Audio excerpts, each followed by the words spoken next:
एक दिन माता पार्वती ने महादेव से श्री राम की कथा सुनाने का अनुरोध किया। माता पार्वती के अनुरोध पर भगवान शिव उन्हें एकांत में ले गए और दिव्य राम कथा विस्तार से सुनाने लगे। देवताओं के लिए भी दुर्लभ उस कथा को संयोग से वहां बैठे एक कौवे ने सुन लिया।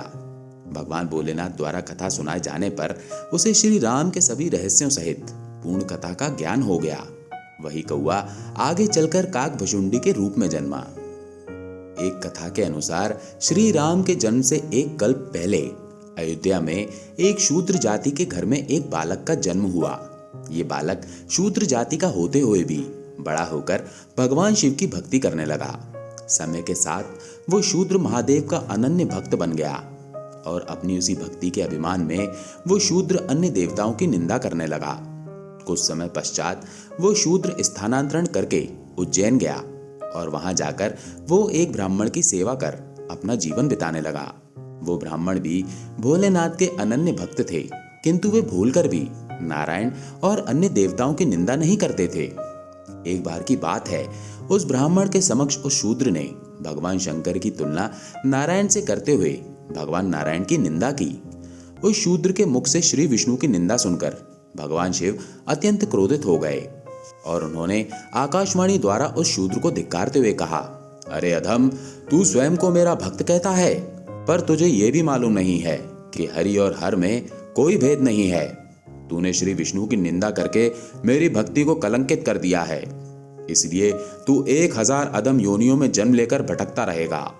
भोलेनाथ का ऐसा रौद्र रूप देखकर वो शूद्र कांपते हुए उनसे दया की याचना करने लगा।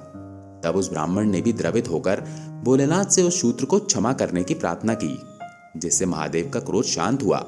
परंतु महादेव ने कहा कि मेरा श्राप तो मिथ्या नहीं जा सकता, इसलिए निश्चय ही 1000 जन्म तो इस शूद्र को लेने ही पड़ेंगे।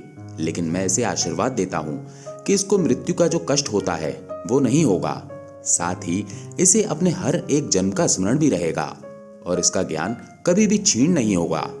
इस शूद्र को अपने अंतिम जन्म में श्री राम की अनन्य भक्ति प्राप्त होगी।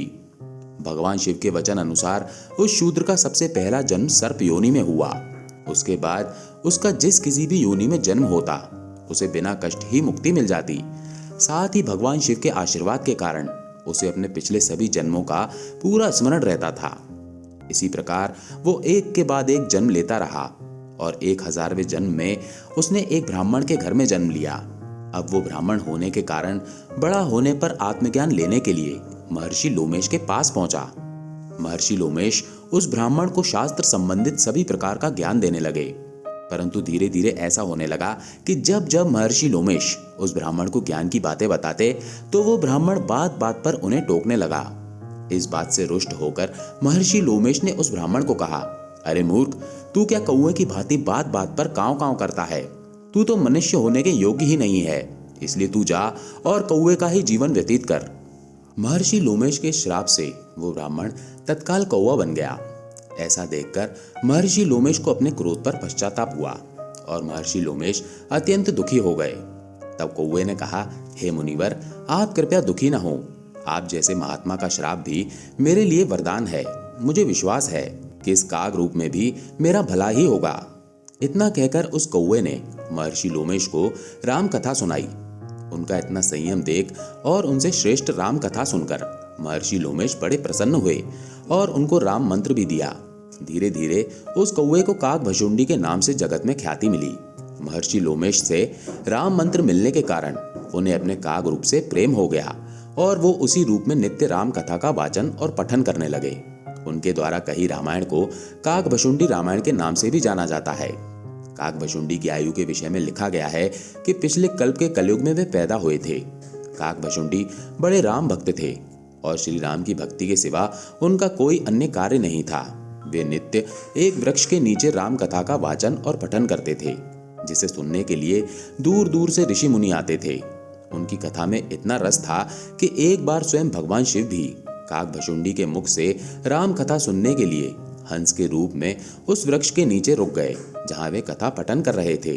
श्री काकभशुंडी के मुख से राम कथा सुनकर भगवान शिव अत्यंत प्रसन्न हुए और उन्हें इच्छा मृत्यु का वरदान दिया ताकि वे युगों युगों तक इसी प्रकार राम कथा का वाचन करते रहें। कुछ दिनों तक भगवान शिव ने वो राम कथा स्वयं देवी पार्वती को भी सुनाई थी। काकभशुंडी से राम कथा सुनकर वे तृप्त मन से वापस कैलाश लौट गए।